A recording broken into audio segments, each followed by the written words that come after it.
Benvenuti sul nostro canale, come ogni venerdì vi facciamo un po' vedere come siamo organizzati, i vari lavori che dobbiamo fare durante il periodo dell'anno e un po' come siamo organizzati con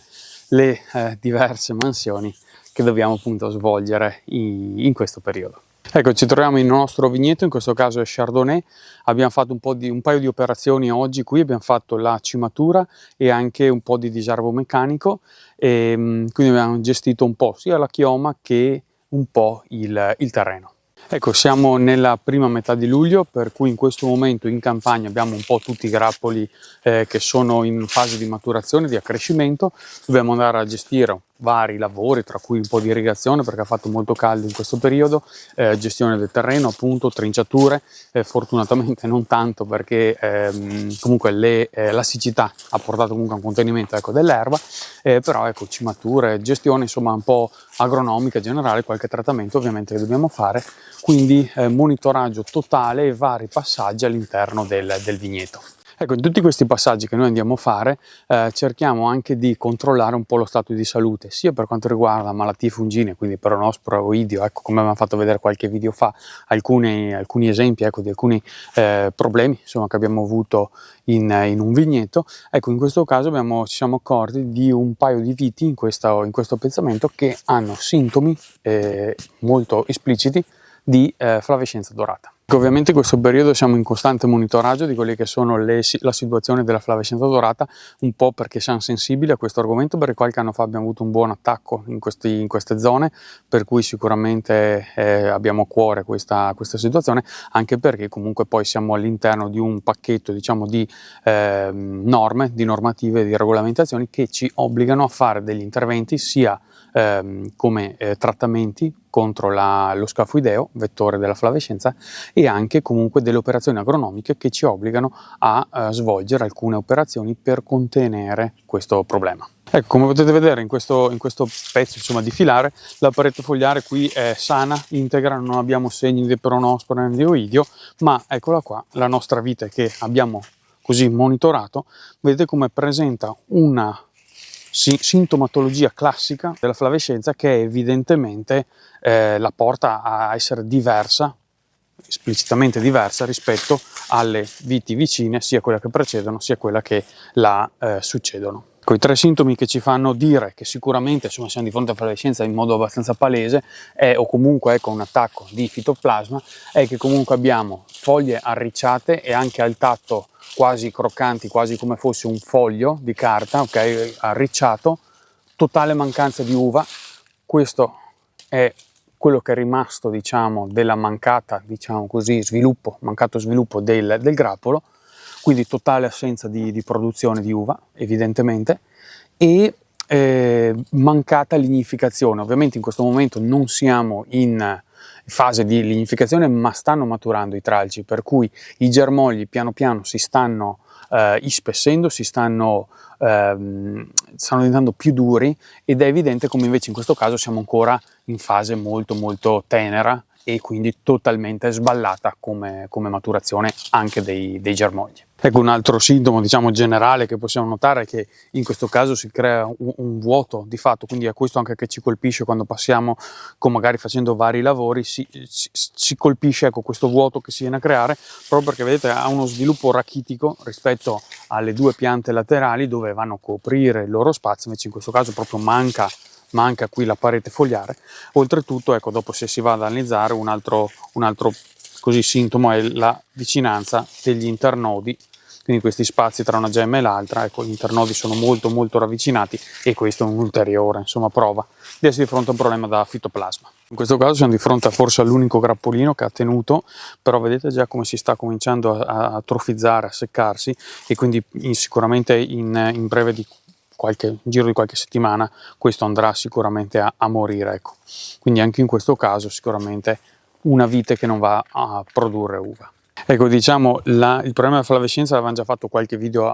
diciamo così, inerente ecco, a questo argomento. Comunque, giusto per riprendere il discorso, noi andiamo a vedere questa sintomatologia in quanto la pianta è stata colpita da un fitoplasma. Il fitoplasma viene trasportato nei vari vigneti attraverso un vettore, quindi abbiamo bisogno di un vettore che mi porti a infettare le piante. Questo vettore è lo Scaphoideus titanus, che è un insetto che ci crea questi problemi, cioè lui funge da vettore. Diciamo che le piante poi malate possono essere inoculi di appunto infezione, e qualora questo insetto vada a pungere una pianta infettata, poi la può trasportare nelle altre piante limitrofe appunto o a questa pianta o addirittura a questo appezzamento. Quindi il controllo del vettore ci porta poi al controllo della malattia di fatto. Ecco, noi abbiamo due armi per andare a combattere o comunque a contenere questo problema. Uno è una lotta contro lo Scaphoideus, quindi contro il vettore, e viene fatta attraverso i trattamenti che in questa zona sono obbligatori, e ne sono obbligatori 2 trattamenti durante la stagione estiva. Non si tratta il vigneto a caso, ma vengono aperte delle finestre in cui è obbligatorio per tutta questa zona trattare con dei principi attivi che ci vengono suggeriti appunto dai vari tecnici, e quindi da un personale che è super selezionato per appunto andare anche a debellare questo problema, comunque contenere questo problema. L'altra arma che abbiamo è quello dell'estirpo delle piante sintomatiche, ed ecco quello che faremo adesso. Ecco, noi adesso con il nostro forbicione andremo a tagliare tutto quello che è il legno, in modo tale da non lasciare nulla se non l'apparato radicale che verremo in inverno, autunno-inverno, a estirpare con la trivella. Ora noi andiamo a fare un taglio sotto il nodo, diciamo sotto il punto di innesto tra l'apparato radicale, diciamo, e appunto l'innesto. Questo ci consente a essere sicuri di non far ripartire, tra virgolette, la pianta, perché se noi andassimo a tagliarla qui, la pianta ricaccerebbe e noi magari in inverno, e magari è asintomatico per un periodo il nuovo germoglio, noi magari in inverno andiamo a allevarlo, e quindi poi andremo a creare uno sviluppo di una pianta che è infetta e che magari potrebbe essere asintomatica forse, ma potrebbe sicuramente essere un inoculo. Per cui noi per sicurezza andiamo a tagliare sotto appunto il punto di innesto, in modo tale da essere sicuri che questa pianta verrà eliminata. Ecco, quindi noi andiamo a procedere con il taglio qua in basso, in modo tale da, come dicevo, estirpare completamente questa pianta, quindi un bel taglio pulito, netto. Siamo sicuri di averla staccata, eccola qua. Eliminiamo anche il legaccio, così facciamo vedere come di fatto viene fuori il lavoro. È importante il monitoraggio, ecco, di queste piante, proprio perché non ci sono cure contro le piante sintomatiche. Vedete come si è staccata completamente. Non ci sono cure contro le piante sintomatiche, per cui nel momento in cui andiamo a vedere che una pianta è sintomatica, l'unica soluzione per contenere, ecco, e per non far propagare alle piante vicine questa malattia è quella di appunto eliminarla, estirparla. Ecco, noi adesso l'abbiamo appunto tagliata la nostra pianta, la lasciamo qua a seccare, poi verremo a tirarla via, anche perché in questo momento andremo a danneggiare probabilmente l'uva vicino, le piante vicino, per cui preferiamo in questo momento qua lasciarla qua, tanto in 2 secondi col caldo che fa domani è già praticamente secca, possiamo dire, ecco. Questo è molto importante appunto per andare a contenere la malattia. Adesso dovremmo avere un'altra pianta qui vicino e facciamo vedere un po' come si è sviluppata anche i sintomi in quest'altra vite. Ecco, questa è la seconda pianta, vedete anche qua sicuramente non ha lignificato, c'è qualche grappolino ma che sicuramente si staccherà, si seccherà, per cui anche in questo caso è palese che la pianta è affetta da fitoplasma, per cui proseguiamo anche in questo caso con le operazioni di estirpo come abbiamo fatto nell'altra. Andiamo a liberarla un attimo dai legacci in modo tale da agevolare queste operazioni. La cosa buona è che, parlando con tanti tecnici che lavorano nella nostra zona, dicono che lo Scaphoideo viene monitorato ogni anno. Ecco, negli ultimi anni si sta allentando un po', cioè si sta vedendo alcuni risultati buoni, cioè si stanno facendo poche catture dello Scaphoideo, quindi sembrerebbe che la pressione di questa malattia stia calando. Ovviamente nello Chardonnay e nelle nostre zone anche la Garganega sono due varietà, diciamo due cultivar molto sensibili alla flavescenza e per cui sicuramente qualche pianta la troveremo ancora sintomatica, però effettivamente rispetto al 2020-2021 che abbiamo avuto veramente tante piante affette, ecco negli ultimi ultimi 2 anni, ecco, effettivamente ci siamo accorti anche noi che abbiamo meno piante infette. Di fatto queste sono, dunque ne abbiamo tagliate 2 oggi, ne avremo tagliate in tutto quest'anno un 5-6 piante, ecco, e contro magari le diverse decine che avevamo tagliato 4-5 anni fa, per capirsi. Ecco, parlando proprio con i tecnici, dicevano che stanno avendo poche catture e questo vuol dire che c'è poco movimento, ecco, da parte dello scafoideo,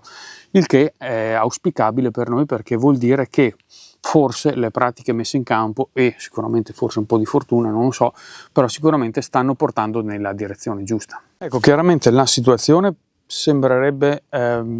messa nei binari giusti, sembrerebbe, perché comunque come malattia è un po' imprevedibile, quindi è veramente difficile fare previsioni, anche i tecnici ovviamente non si sbilanciano,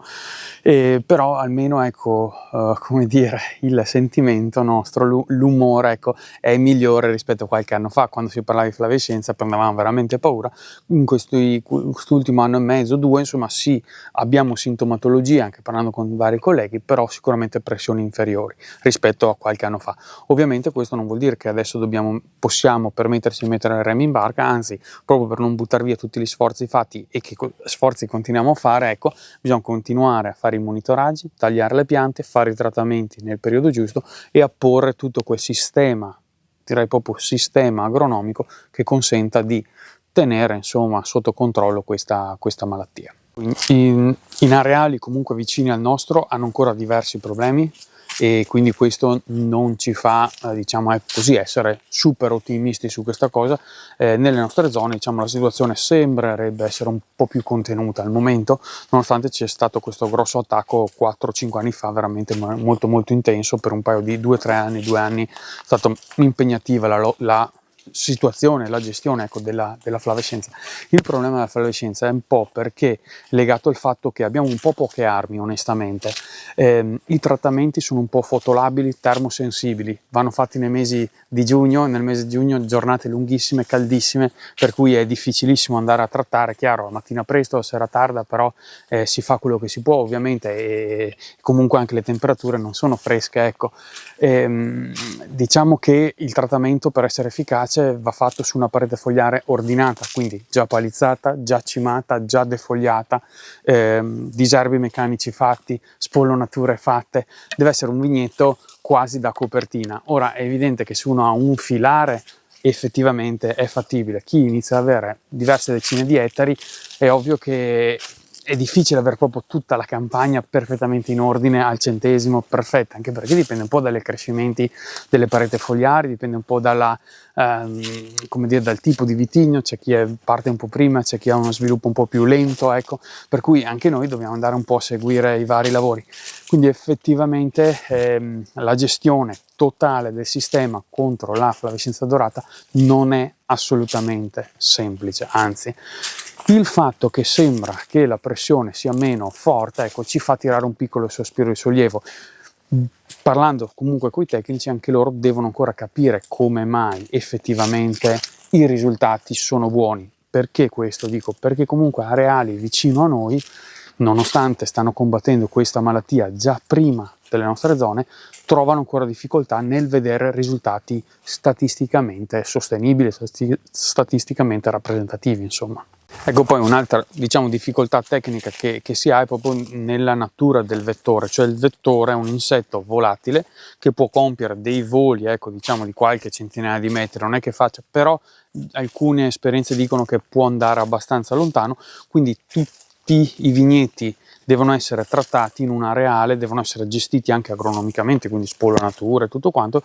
proprio perché questo vettore, se si sposta tra un appezzamento e l'altro o quello del vicino, ecco, deve trovare vita difficile per la sua sopravvivenza. Questa è un po' la l'idea che c'è dietro a questa gestione, diciamo, tra lotta integrata, gestione agronomica, trattamenti, eccetera. E ovviamente questo vettore poi può andare però a rifugiarsi in zone boschive, in zone dove ovviamente i trattamenti non vanno fatti e per cui può rifosilarsi in queste zone. Ecco, chiaramente quando arrivano i nostri vigneti deve trovare difficoltà, ecco, a sviluppare, ecco, le proprie funzioni. Allora avete visto un paio di viti, ecco, che quest'anno si è andati a tagliare, speriamo che siano le ultime, ma insomma dai, quest'anno non veramente stiamo insomma